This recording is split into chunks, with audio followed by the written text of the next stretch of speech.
नमस्कार दोस्तों। तो आज हम आपको सुनाएंगे मकर संक्रांति से सुनी जाने वाली माता द्रौपदी की कहानी। द्रौपदी की कहानी मकर संक्रांति से सुनना शुरू करें। कहानी सुनने के लिए मकर संक्रांति के दिन आप हाथ में थोड़े से गेहूं लें और मंदिर या किसी स्वच्छ स्थान पर बैठकर इस कहानी को नित्य सुने। कहानी सुनने के बाद गेहूं के दाने चिड़िया को डाल दें और इसका उद्यापन करने के समय एक चरी खीर में भरें और उस पर एक नारियल और दक्षिणा रखकर मंदिर में चढ़ाएं और चढ़ाते समय कहें, द्रौपदी की चरी खीर खांड से भरे, मेरा घर भंडार धन धान्य से भरे। और यह कहानी कहने और पूरी होने पर भी यह कहें कि द्रौपदी की चरी खीर खांड से भरे और मेरा घर भंडार धन धान्य से भरे। इस तरह से मकर संक्रांति से द्रौपदी की कहानी सुनने का नियम ले। अब हम आपको सुनाएंगे द्रौपदी की कहानी।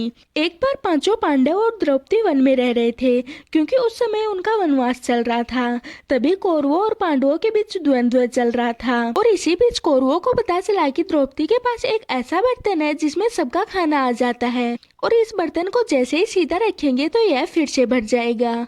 लेकिन आखिर में द्रौपदी जब खाना खाकर इसे साफ कर देगी तो यह खाली हो जाएगा। तब दुशासन ने सोचा कि क्यों न द्रौपदी के पास ऋषियों को भोजन के लिए भेज दिया जाए। जब द्रौपदी उन्हें भोजन नहीं करवा पाएगी तो ऋषियों से द्रौपदी को श्राप मिल जाएगा। ऐसा सोचकर दुशासन ने दुर्वा ऋषि और 18,000 ऋषियों को पांडवों के पास भोजन के लिए भेज दिया। दुर्वा ऋषि 18,000 ऋषियों के साथ धर्मराज युधिष्ठिर के पास पहुंचे और बोले कि हम स्नान करके आपके पास भोजन के लिए आएंगे। तभी युधिष्ठिर द्रौपदी के पास पहुंचे और बोले कि ध्रुवा ऋषि 18,000 ऋषियों के साथ भोजन के लिए आएंगे। तब द्रौपदी बहुत ज्यादा चिंतित हो गई और सोचने लगी कि अब मैं इनको भोजन कैसे कराऊंगी। तब वह पूरी भक्ति से श्री कृष्ण को पुकारने लगी। तभी श्री कृष्ण आए और बोले, क्या हुआ द्रौपदी?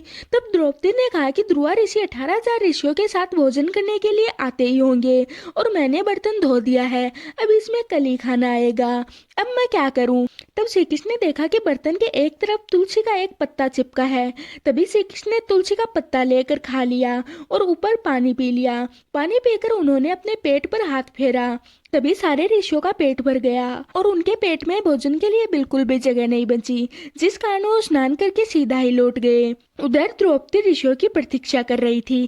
तब श्री कृष्ण ने बोला, जब मेरा पेट ही भर गया है तो सबका पेट भर गया है, अब ऋषि यहाँ पर भोजन करने नहीं आएंगे। हे श्री कृष्ण, जैसी लाज आपने द्रौपदी की रखी वैसी सबकी रखना। तो ये थी मकर संक्रांति से नित्य सुनी जाने वाली द्रौपदी की कहानी। आज की हमारी वीडियो यहीं तक की थी। मैं आशा करती हूँ कि आज की हमारी वीडियो आपको पसंद आई होगी। अब हम मिलते हैं किसी और वीडियो के साथ।